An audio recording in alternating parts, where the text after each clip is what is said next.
अस्सलाम वालेकुम स्टूडेंट्स, उम्मीद है कि आप ईमान और सेहत की बेहतरीन हालत में होंगे।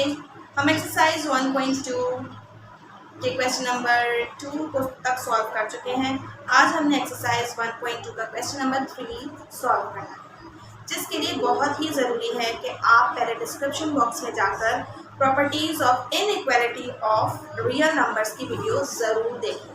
तो चलिए बढ़ते हैं हम अपने क्वेश्चन नंबर 3 की जानिब। क्वेश्चन नंबर 3 हमसे क्या कह रहा है, fill in the blanks to make the property correct और ट्रू। क्वेश्चन पार्ट नंबर 1 है 5 is less than 8 and 8 is less than 10।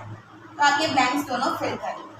आप इनइक्वालिटी की एक प्रॉपर्टी पढ़ चुके हैं, ट्रांजिटिव प्रॉपर्टी, जो हमें क्या कहती है कि if a is less then b and b is less then c, ultimately a is less then c। अगर a b से छोटा है और b c से भी छोटा है तो खुद ब खुद a जो है वो c से भी छोटा हो जाएगा। अब यहाँ पर a की क्या वैल्यू है 5, राइट, और b की वैल्यू है 8। 5 8 से छोटा है और ये b की वैल्यू है, तो यहाँ पर b आ गया और c की वैल्यू क्या हो गई 10। तो यहाँ पर हमारे पास चूंकि a लेस देन c आएगा आंसर, तो a में क्या है 5 और c में क्या है 10। 5 इज लेस देन 10। तो आपने इस प्रॉपर्टी को करेक्ट कर दिया। और ट्रांजिटिव प्रॉपर्टी की ही दूसरी प्रॉपर्टी जब हम ग्रेटर देन साइन के साथ करेंगे तो क्या कहती है हमसे, a is greater than b अगर a b से बड़ा है and b is greater than c।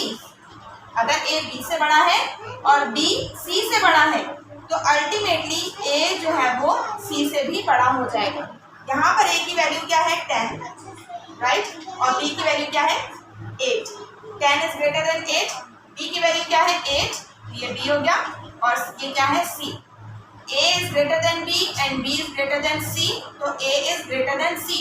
यहाँ पर a की वैल्यू क्या है 10, तो यहाँ पर 10 आ जाएगा, और यहाँ पर c की वैल्यू क्या है 5, तो यहाँ पर 5 आ जाएगा। तो इस तरह से ये प्रॉपर्टी हमने करेक्ट कर दी। Move on to question part number 3। Part number 3 हमें क्या कहता है, 3 इज लेस देन 6। और अब इधर आपने इसको एम्प्लॉय सेट का मतलब इसकी कंटिन्यूटी में आपने क्या किया है, 3 के साथ आपने प्लस कर दिया है 9। तो लेस देन के बाद आप क्या लिखेंगे, हम इनइक्वालिटी की एडिटिव प्रॉपर्टी पढ़ चुके हैं, और एडिटिव प्रॉपर्टी हमें क्या कहती है कि अगर आप इनइक्वालिटी के एक साइड पे कुछ अपनी तरफ से ऐड करते हैं तो आपको दूसरी साइड पर भी उसको ऐड करना पड़ता है। तो यहाँ पर लेस देन के बाद क्या लिखा है 6 लिखा है, तो यहाँ पर क्या आ जाएगा 6 plus 9। This is the answer, right students. इसी तरीके से नेक्स्ट क्वेश्चन है आपके पास 4 is less then 6। 4 is less then 6 के बाद आगे चल के सॉल्व करते वक्त हम क्या कह रहे हैं कि 4 में मैंने 8 प्लस कर दिया। अब जब मैंने लेफ्ट हैंड साइड पर 8 प्लस किया है अपनी तरफ से, तो मुझे राइट हैंड साइड पर भी क्या करना पड़ेगा, 8 को प्लस करना पड़ेगा। राइट हैंड साइड पे मेरे पास क्या लिखा है 6, तो मैं 6 में क्या कर दूंगी 6 plus 8। This is the answer. 8 is greater than 6, और अब आगे चल के क्या हमने किया 6 प्लस 8। स्टूडेंट्स, क्या आप इस क्वेश्चन में गलती निकाल सकते हैं? मैं आपको 5 सेकंड का टाइम देती हूँ। अगर आप इस क्वेश्चन में से गलती निकाल सकते हैं तो निकाल के बताइए।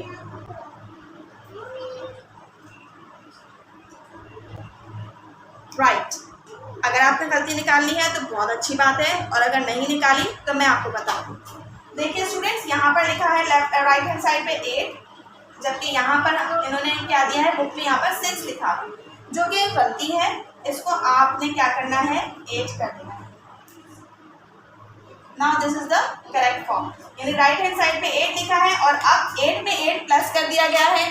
तो अल्टीमेटली प्रॉपर्टी के मुताबिक आप राइट हैंड साइड पर भी क्या करेंगे 8 को प्लस कर देंगे, तो यहाँ पर आपका आंसर क्या हो जाएगा 6 प्लस 8। सो स्टूडेंट्स, ये था हमारा क्वेश्चन नंबर 3 जो कि यहाँ पर कंप्लीट हो चुका है। अब हम चलते हैं क्वेश्चन नंबर 4 की जाने।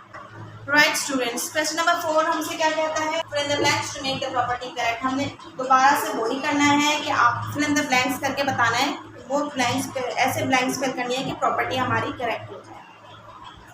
स्टूडेंट्स, पहली प्रॉपर्टी, पहला क्वेश्चन देखिए, 5 इज लेस देन 7, राइट। अब आपको कंटिन्यूटी में क्या दिया हुआ है, यानी आगे का स्टेप क्या है, हमने 5 में मल्टीप्लाई कर दिया 12, यानी इनइक्वालिटी के लेफ्ट साइड पे मैंने अपनी तरफ से 12 को मल्टीप्लाई किया है, तो मुझे इनइक्वालिटी के राइट साइड पर भी 12 को मल्टीप्लाई करना होगा, and this is called multiplicative property. तो यहाँ राइट साइड पे क्या लिखा है, 7 लिखा है, तो हमारे आंसर में क्या आ जाएगा, 7 multiply by 12। Similarly question number 2, 7 is greater than 5। अब 7 5 से ग्रेटर है, तो मैंने इनइक्वालिटी के लेफ्ट साइड पे 12 को मल्टीप्लाई किया है, तो मुझे राइट साइड पे भी 12 को मल्टीप्लाई करना पड़ेगा, यानी मैं 5 में मल्टीप्लाई कर दूंगी 12। पार्ट नंबर 3 क्या कहता है, देखिए स्टूडेंट्स, अब उन्होंने हमें क्या किया है, अपनी मल्टीप्लिकेटिव प्रॉपर्टी ही यूज हुई है इन दोनों क्वेश्चंस में, और इन्होंने मल्टीप्लाई कर दिया है। 6 को लेफ्ट साइड पे -7 से मल्टीप्लाई किया है और राइट साइड पे भी -7 से ही मल्टीप्लाई किया है। अब उनका सवाल ये है कि यहाँ साइन कौन सा आएगा, तो अब देखिए इसका आंसर क्या होगा, 6 7 42 -42, और इसका आंसर क्या होगा, 7 4 28 -28। आप बताइए कि -42 बड़ा है या -28 बड़ा है, दोनों में से कौन सा बड़ा है। हम ये बहुत सिंपल सी लॉजिक है, जिसका जो बड़ा है उसकी तरफ हम क्रोकोडाइल का मुंह खोल देते हैं, साइन लगा देते हैं। तो बड़ा कौन सा है, नेगेटिव नंबर्स में हमेशा छोटा नंबर बड़ा होता है, तो ये -28 इज ग्रेटर, तो हमारा ये जो साइन है ना यहाँ पर आएगा, इस तरफ हो जाएगा, ये ग्रेटर देन हो जाएगा, राइट। तो ये दिस नंबर इज ग्रेटर, तो हमने अपना ग्रेटर देन साइन ये वाला लगाना है, ठीक है, इसकी तरफ क्रोकोडाइल का मुंह ओपन कर देना है।